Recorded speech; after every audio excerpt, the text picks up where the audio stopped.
I did Raw, I think it was probably 2009. I thought I did pretty good, the audience were laughing, but I didn't actually make the final.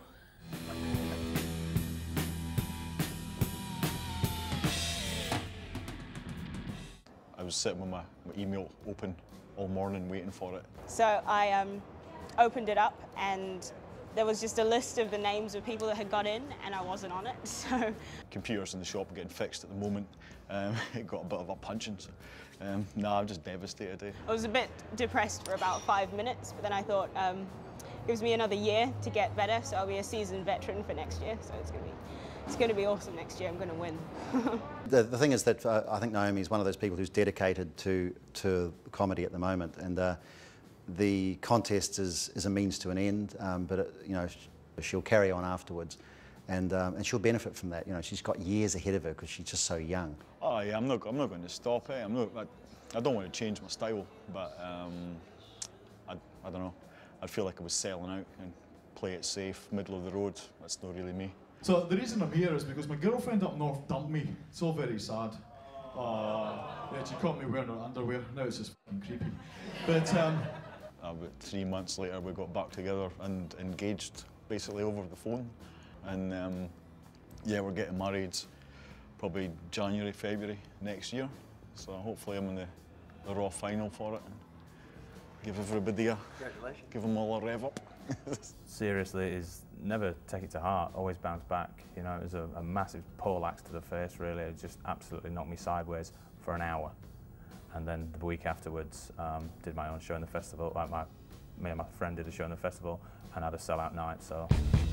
If I'm looking for acts for the final, I tend to look for people who present different styles. If anything, I'm trying to test the judges, making it as difficult for them as possible.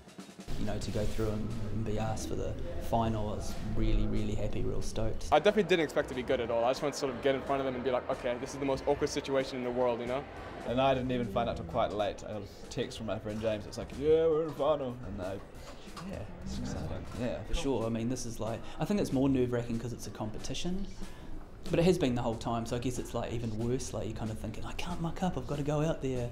So I'll be happy as long as I can go out there, not make any mistakes. But at the end of the day, it's still, I'm just stoked to be in the final. I mean, it's a big kind of giant pat on the back to be in the finals. And I actually just hosted my first Raw Quest on Monday, and it was great. It was so cool to be in the green room, and everybody is so nervous, and I just remembered how nervous, I mean, my leg couldn't stop shaking, you know. I go through zones, like waves of like totally chilling out and being like, yeah, this is just going to be awesome, and then being like, yeah. It's pretty nerve-wracking being in a, I guess, a different venue, because I haven't actually been in a different venue yet, so I like to know what it's like on that particular stage before I go up. I guess I plan so much, I've got to make sure that I know what it's like to be on stage, but I assume when I walk out it's still going to be different because I haven't been on that stage. But having sort of a stage presence and confidence is everything, and I think if you could have a stage presence and a confidence in stand-up comedy, you could have it anywhere. You're standing in front of people, it's whether they like you or they don't, and if they don't like a joke you do, they're quiet, and that is just horrifying. It's just so awkward. Yeah.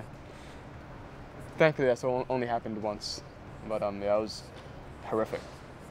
I was in Raw in 1998. I'd been doing comedy for a few months. It was the Classics' first ever Raw final, and yeah, it was interesting when I was one of the favourites going in because I'd sort of been making a few waves in the scene, but I changed my material completely for the final and went for the shock value, and I quickly learned that material about having sex with your neighbour's dog for 5 minutes is A, difficult to sustain, and B, not funny.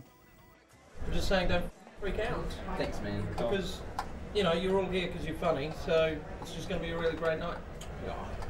But one person is going to win, so and that doesn't technically make the rest of you losers, but it kind of does. So don't let that get in your head. Gentlemen, welcome to the 2011 Raw Comedy Quest. The judges are looking for original.